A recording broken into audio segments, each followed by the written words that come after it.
माझ्या YouTube चॅनलमध्ये आपले सहर्ष स्वागत आहे. नमस्कार विद्यार्थी मित्रांनो, आज आपण बाल साहित्यिका गिरिजा कीर हे स्थूल वाचन पाहणार आहोत. या पाठाच्या लेखिका आहेत डॉक्टर विजय वाड. डॉक्टर विजय वाड यांचा जन्म 1945 मध्ये झाला. डॉक्टर विजय वाड या प्रसिद्ध लेखिका व बालसाहित्यिका आहेत. त्यांची कथा, कादंबऱ्या, नाटके तसेच बालांसाठी कथा, कादंबऱ्या, नाटके अशी सुमारे 117 पुस्तके प्रकाशित आहेत. मराठी विश्वकोश मंडळाच्या त्या 9 वर्ष अध्यक्ष होत्या. विश्वकोशाच्या ग्रंथ वाचन स्पर्धांच्या कामगिरीबद्दल कोलंबो विद्यापीठाकडून DLT पदवी त्यांना प्रदान करण्यात आली. साहित्य क्षेत्रातील महाराष्ट्र राज्य पुरस्कार, महाराष्ट्र साहित्य परिषदेचा पुरस्कार, शिक्षण क्षेत्रातला जिजामाता पुरस्कार यासह वेगवेगळ्या 95 पुरस्कारांनी त्या सन्मानित करण्यात आल्या आहेत. सन 2007 साली सांगली येथे झालेल्या मराठी बालकुमार साहित्य संमेलनाच्या त्या अध्यक्षा होत्या. त्यांचे अंतरंग, अभिनेत्री, अक्षांश, रेखांश या कादंबऱ्या प्रसिद्ध आहेत. आपली माणसे, ऋणानुबंध, गप्पा गोष्टी, हृदयस्पर्शी हे कथासंग्रह प्रसिद्ध आहेत. एक हिरवी गोष्ट, तिची कहाणी, त्या तिघी ही नाटके प्रसिद्ध आहेत. झिपरी, बिट्टीच्या 12 बाता या बाल कादंबऱ्या प्रसिद्ध आहेत. उत्तम कथा, अद्भुत जगाच्या सफरीवर, गोष्टी घ्या गोष्टी इत्यादी बालकथा प्रसिद्ध आहेत. चिंगू चिंगम, 2 मित्र, बंडू बॉक्सर ही बालनाटके इत्यादी विपुल लेखन त्यांचे प्रसिद्ध आहे. काही नावे वलांकित असतात तर काही हृदयांकित असतात. गिरिजा कीर हे नाव मात्र वलांकित असूनही हृदयांकित आहे, कारण त्याच्या लेखन प्रवासाला माणुसकीची किनार आहे. दैनिके, मासिके, नियतकालिके, पुस्तके, आकाशवाणी, दूरचित्रवाणी अशा सर्व माध्यमातून लीला संचार करणाऱ्या, उत्तम कथाकथनाने मने जिंकणाऱ्या या प्रसिद्ध लेखिका आहेत. प्रस्तुत पाठातून गिरिजा कीर यांच्या नाटिका, चरित्रे, कथा संग्रह, बालसाहित्य यांची डॉक्टर विजय वाड यांनी रसास्वादाच्या अंगाने ओळख करून दिली आहे. एखाद्या साहित्य कृतीकडे बघण्याचा आस्वादात्मक दृष्टिकोन विकसित होण्याच्या उद्देशाने प्रस्तुत पाठ समाविष्ट करण्यात आला आहे. गिरिजा कीर या मागील पिढीतील एक लोकप्रिय लेखिका आहेत. प्रसन्न व प्रासादिक लेखन शैली हे गिरिजा कीर यांच्या लेखनाचे खास वैशिष्ट्य आहे. प्रसन्न कथाकथन शैलीसाठी गिरिजा कीर या प्रसिद्ध आहेत. दैनिके, नियतकालिके यात त्यांनी विपुल लेखन केले आहे. तसेच आकाशवाणीवर, दूरचित्रवर, दूरदर्शनवर सादर केलेले गिरिजा कीर यांचे अनेक कार्यक्रम लोकप्रिय झालेले आहेत. मानवतावादी मूल्य हा त्यांच्या लेखनाचा गाभा आहे. सामाजिक वातावरण निकोप व सौहार्दपूर्वक असावे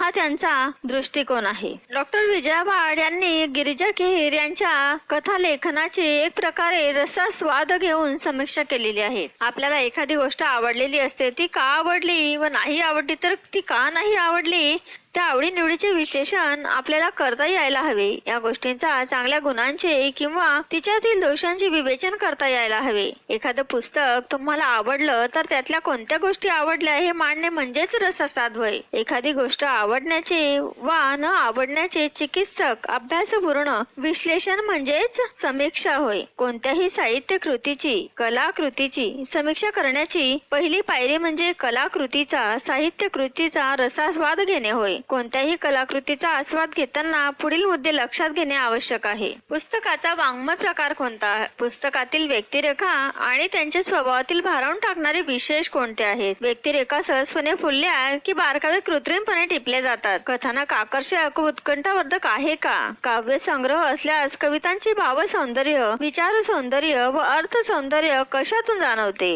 लेखकाची भाषा शैली कशी आहे, पुस्तकाची सुरुवात व शेवट आकर्षक आहे का, पुस्तकातून मिळणारे चिरंतन मूल्य, संदेश, उपदेश तसेच कथानक व त्यातील आशय आणि कथानकाचा विषय या सर्वांचा मनावर एकत्रित परिणाम होतो का, या सर्वांचं विश्लेषण करणे म्हणजेच समीक्षा होय, म्हणजेच रसास्वाद होय.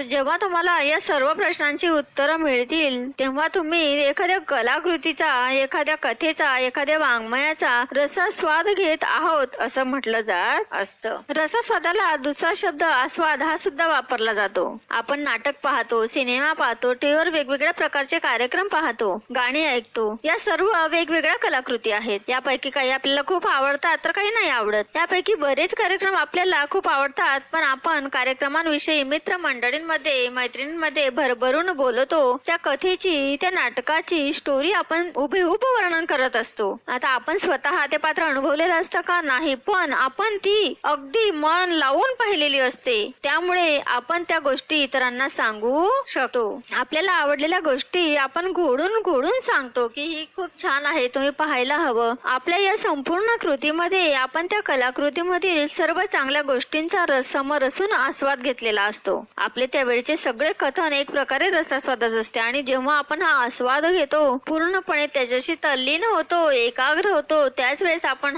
ही कथा दुसऱ्यांना सांगू शकत असतो आणि या कथेचा, या नाटकाचा आपण रसास्वाद घेऊ शकत असतो. आपण आता वाङ्मयाचा म्हणजे साहित्याचा विचार करूया. समजा आपल्यासमोर कथा कादंबरी आहे. अशा वेळी कथानक कसे आहे? ते प्रत्यक्ष जीवनाला अनुसरून आहे का? प्रसंगाची रचना कशी केली आहे? प्रसंग उत्सुकता वाढवणारे आहे का? व्यक्तिरेखांचा कल्पिलेला स्वभाव आणि त्याचे प्रत्यक्ष वागणे हे जुळणारे आहे का? लेखकांची वर्णन शैली, त्यांची भाषा शैली वाचनीय आहे का? एखादं पात्र हुबेहूब नटवलं आहे का? हे सर्व या रसास्वादात येत असते. एखादी कविता असेल तर ती कवितेतून कवी कोणता भाव व्यक्त करू पाहतात, त्यांना जगाला काय सुचवायचं आहे, जगाला काय संदेश द्यायचा आहे, त्याला अनुसरून भाषा, अलंकार वापरलेले आहेत का? प्रतिमा, प्रतीके साजेशी आहेत का? अनुभव उत्कंठेने व्यक्त होतो का? जो संदेश कवी देणार आहे तो कवितेतून प्रत्यक्ष जनतेला समजत आहे का? हे सर्व मुद्दे कशात मोडतात? तर रसास्वादात मोडत असतात. कथा, कादंबरी किंवा नाटक असा कोणताही वाङ्मय प्रकार असो, त्यातून कोणता संदेश व्यक्त होतो, कोणती मूल्य प्रकट होतात, त्या लेखकाला, त्या कवीला काय सुचवायचे आहे, त्या वाङ्मयाचा वाचकाच्या मनावर कोणता परिणाम होतो, या प्रश्नांच्या अनुषंगाने केलेला विचार म्हणजेच रसास्वाद होय.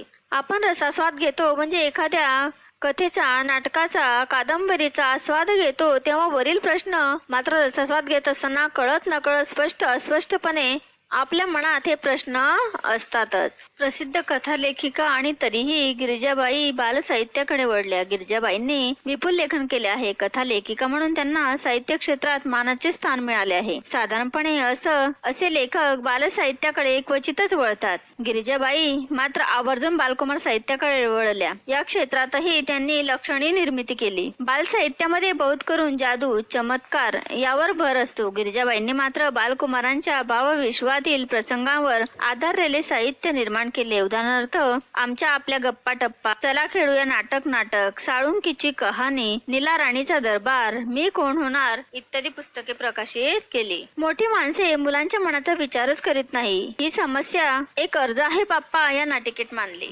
एक अर्ज आहे बाप्पा, सुजाता आणि सदानंद यांच्या घरात घडणारी ही गोष्ट. घरातली मोठी माणसं बाहेर गेली आहेत आणि अशा वेळी छोटी मुलं महत्वाचा विचार विनिमय करीत आहेत. मुलांसाठी कोणता प्रश्न जास्त निकडीचा असतो तर आई, बाबा, शेजारी या मोठ्यांचं बॉसिंग त्यांना सहन होत नाही. पण हे सांगणार कुणाला? मग सर्वांना वाटतं की आपल्या तक्रारीचा पाडाच वाचू अर्जात आणि हा अर्ज चक्क ठेवूया बाप्पा पुढे. देव नक्की प्रसन्न होईल आणि मग सुरू होतो एक सामुदायिक अर्ज लेखन. इथे लेखिकेने काय छान तक्रारी मांडल्यात. आईची शिपणची साडी नेसायला मिळालीच पाहिजे, बर्फ का गोला खाण्याची आजादी पाहिजे, वेळ काढायला खायला मिळालीच पाहिजे. मधु, भाऊ, विनय ही मित्रमंडळीच मग कसं बाप्पाचं रूप घेऊन येतात आणि एकमेकांशी भांडू लागतात. त्या प्रसंगात गंमत आली आहे. या नाटिकेला मुलांच्या मनाच्या खिडक्या उघडण्याचे कौशल्य लाभले आहे. छोटे मोठे सारेच या नाटिकेच्या प्रयोगात रंगून जातात. नाटिकेला जे दृश्य परिणाम असायला हवे ते गिरिजाबाईंच्या नाटकात प्रभावीपणे दिसतात. मोजक्या पात्रातून जिवंत दृश्य साकार करणे आणि बालप्रेक्षकांची मने जिंकणे ही अतिशय अवघड बाब, पण गिरिजाबाईंनी ती लीलया पेललेली आहे. आता आपण गिरिजाबाईंच्या बालांसाठी असलेल्या अन्य साहित्य कृतींकडे वळूया. लहान मुलांच्या मनावर उत्तम संस्कार घडावेत म्हणून बाईंनी अहिल्याबाई होळकर, तपस्विनी अणुताई वाघ, शिक्षणव्रती ताराबाई मोडक, संत गाडगेबाबा, महात्मा ज्योतिबा फुले अशी सुंदर सुंदर चरित्रे लिहिली आहेत. त्यांच्यातील सामाजिक बांधिलकीची भावना जणू मुलांच्या हृदयाला साद घालते. त्या म्हणतात, थोरांनी केलेलं कार्य पुढे नेणं हेच त्यांचं खरं स्मारक. मुलावर उदात्त मूल्यांचा संस्कार करण्यासाठी गिरिजाबाईंनी अहिल्याबाई होळकर, अणुताई वाघ, ताराबाई मोडक, संत गाडगेबाबा, महात्मा फुले अशा थोर विभूतींची चरित्रे लिहिली. प्रत्येक चरित्रात त्यांनी संबंधित व्यक्तीच्या कार्याचे मर्म उलगडून दाखविलेले आहे. उदाहरणार्थ प्रत्येक स्त्रीला लिहिती बोलती केली पाहिजे हे महात्मा फुले यांचं ध्येय होतं. प्रत्येक चरित्रात त्यांनी एक एक महत्वाचा विचार मांडला आहे. महात्मा ज्योतिबा फुले यांच्या चरित्रात गिरिजा कीर लिहितात, प्रत्येक शिक्षित स्त्रीला आपल्याला लिहिती बोलती करणाऱ्या या पित्याचं ऋण कधीही विसरता येणार नाही. ताराबाई मोडक या शिक्षण प्रतिश्रीबद्दल लिहिताना गिरिजाबाई म्हणतात, माणसं ओळखून त्यांचा योग्य कामाला उपयोग करणं ही ताराबाईंची खासियत आहे. खरं आहे, मोठी माणसे चिरासारखी पारख करू शकतात. ताराबाई मोडक यांचा वसा पुढे चालवणाऱ्या अनुताई वाघ यांचे चरित्र सादर करताना गिरिजाबाई म्हणतात, त्या भागात काम करायचं, त्या भागातील मुलं शिकती आणि शिक्षणासाठी येती करणं, त्या परिसरातल्या जीवनावश्यक अडचणी लक्षात घेणं, कारणभूत शिकवताना रोजगाराची संधी उपलब्ध करून देणं, त्यांना समजेल अशी भाषा वापरणं, श्रद्धेनं शिकवणं, त्यात प्रेम ओतणं, या गोष्टी अनुताईंनी आचरणात आणल्या. जन्मभर ते कार्य पुढे नेण्यासाठी सळसळत्या रक्ताची तरुण मुलं पुढे येऊत, हेच अनुताईंचे खरे स्मारक. म्हणजे अनुताईंनी जे शिक्षण दिलं ते रोजगाराची संधी निर्माण करणारं शिक्षण दिलं. मुलांच्या भाषेला प्रतिष्ठा देणे हे अनुताईंच्या कार्याचे केंद्र होते. अस्वच्छता, अज्ञान, चमत्कार, अंधश्रद्धा, बुवाबाजी अशा दृष्ट प्रवृत्तीच्या चिखलातून समाजाला बाहेर काढणे हे संत गाडगेबाबांचे उद्दिष्ट. संत गाडगेबाबांच्या चरित्रातील संदेश बघा. मुलांनो, संतपद प्राप्त व्हायला चमत्कार करावे लागत नाहीत, विभूती लावून ध्यानस्थ बसावे लागत नाही, पहाडात निघून जावे लागत नाही. लोकात राहून लोकजागृती कशी करावी हे संत गाडगेबाबांनी दाखवून दिलं, म्हणूनच ते महान संत झाले. गिरिजाबाईंचे एकूण साहित्यच मानवतेचा संदेश देणारे आहे. बालकुमार वाचकांवरही हा संस्कार त्यांचे साहित्य करते. गोष्ट एका माणसाची. या कथेचा नायक मधू आहे. त्याची आई कर्करोगाने आजारी पडलेली होती. अग्नी थोरपडूनही शुद्ध सोन्यासारख्या लपनकणाऱ्या माता अहिल्याबाई होळकर यांच्या चरित्रात त्या लिहितात, प्रजेला पुत्रवत मानून अपार सुख देणाऱ्या, दानधर्म करणाऱ्या अहिल्याबाई सदैव इतरांसाठी जगल्या, एखाद्या अचल दीपस्तंभासारख्या. त्यांचं जीवन गंगाजळासारखं निर्मळ होतं. अशा प्रकारे प्रत्येक चरित्रांतून गिरिजाबाईंनी मुलांना एक प्रत्येकारी संदेश दिला आहे. मुलांना पचेल, रुचेल अशी साधी, सोपी पण हृदयाला हात घालणारी भाषा वापरून त्यांनी चरित्र लेखनाला एक नवा आयाम दिलेला आहे. गिरिजाबाईंनी बालांसाठी विपुल कथाही लिहिल्या आहेत. तू सावित्री हो या पुस्तकात एकूण 8 कथा आहेत. त्यातील गोष्ट एका माणसाची ही कथा नितांत सुंदर उतरली आहे. मधू या गरीब मुलाची आई आजारी पडते. तिच्या पोटात गाठी झाल्याचे डॉक्टर सांगतात आणि ऑपरेशनने तिला बरं वाटेल असा निर्वाळाही देतात. मधू अत्यंत निरुपायाने एकाचे पाकिट मारतो, कारण त्याच्याजवळ पैसे नसतात. मधू नोटा मोजतो, तब्बल 2000, पण सोबत चिठ्ठी असते. बघा, खूप सुंदर अशी कथा तू सावित्री हो या पुस्तकातून गोष्ट एका माणसाची गिरिजाबाईंनी नितांत सुंदर अशी सांगितली आहे. मधू पाकिट मारतो. त्या पाकिटात 2000 रुपये असतात, पण त्यासोबत एक चिठ्ठी असते. प्रिय आनंदा, सोबत 2000 रुपये पाठवतोय. आईचं औषध पाणी नीट कर, मी येत नाही. तेवढेच पैसे वाचतील, आईच्या उपयोगी पडतील. आणि खाली काय दिलेला असतो?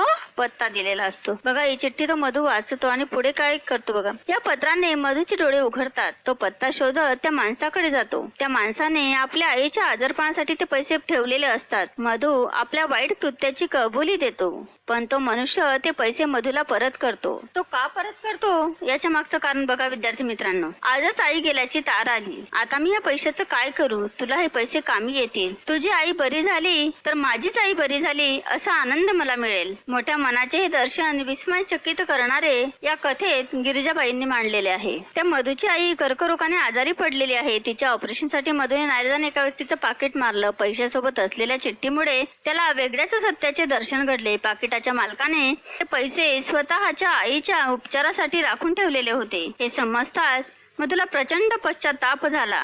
पैसे परत करण्यासाठी तो त्या गृहस्थाकडे गेला, पण त्या गृहस्थाने पैसे घेतले नाहीत. मधूच्या आईच्या उपचारासाठी ते पैसे त्या गृहस्थाने दिले. बघा, नितांत अशा माणुसकीचं दर्शन गोष्ट एका माणसाची या कथेतून दिसत आहे. भरभरून असं माणुसकीचं दर्शन गिरिजाबाईंनी आहे या कथेत केलेलं आहे. फुलं फुलवणारा म्हातारा या पुस्तकातील याच नावाची पहिलीच कथा मोठी सुरेख आहे. या कथेत खूप चमत्कार असले तरी मूळची ही जपानी कथा खिळवून ठेवते. सुंदर स्वैरणवादाचे उत्तम उदाहरण म्हणून तिचा उल्लेख करता येईल. बाल कादंबरी हे कथेच्या पुढचे पाऊल. गिरिजाबाईंचा चंप्या दी ग्रेट खरोखरच ग्रेट आहे.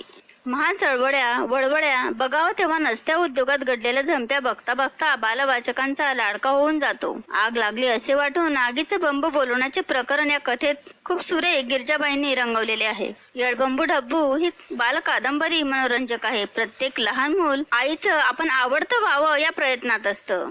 डब्बू हा मुलगा आईला उगाच त्रास देणारा नसतो. ताईचा साखरपुडा असतो, त्यासाठी घरात मिठाई केलेली असते. काही गरीब मुले मागू लागतात. डब्बू नाही म्हणतो, पण आई म्हणते तुकडा तुकडा देऊन टाक त्यांना. कुणाला दुःखी ठेवू नये, सर्वांवर प्रेम करावे. डब्बू ते ध्यानात ठेवतो. दुपारी सगळी वामकुशी घेत असतात. त्यावेळी आईने व्याह्यांना देण्यासाठी आणलेले मिठाईचे ताट डब्बू भिकाऱ्यांना वाटतो. तो भाग वाचकांना आवडावा असा आहे. बघा, त्या गिरजाबाईंनी अगोदरच सांगितलंय की लेखिकाची आई म्हणते की प्रत्येकाला देऊन टाकायचं, कुणाला दुःखी ठेवायचं नाही, म्हणून हा डब्बू ते मिठाईचे ताट भिकाऱ्यांना वाटवून टाकतो. गिरजाबाईंना शब्दांचे इतके सुंदर दान पडले आहे की अनंत असते कमलाकराने, देता किती घेशील दो कराने असे वाटावे. गिरजाबाईंच्या लेखणीला त्यांच्या संस्कारक्षम वाङ्मयाला माझा अंतःकरणपूर्वक मानाचा मुजरा. चला तर मग मित्र हो, पुन्हा भेटू माझ्या शैक्षणिक व्हिडिओमध्ये. यासाठी माझ्या चॅनल सबस्क्राइब करा, बेल आयकॉनला क्लिक करा आणि व्हिडिओ आवडल्यास लाईक करायला विसरू नका.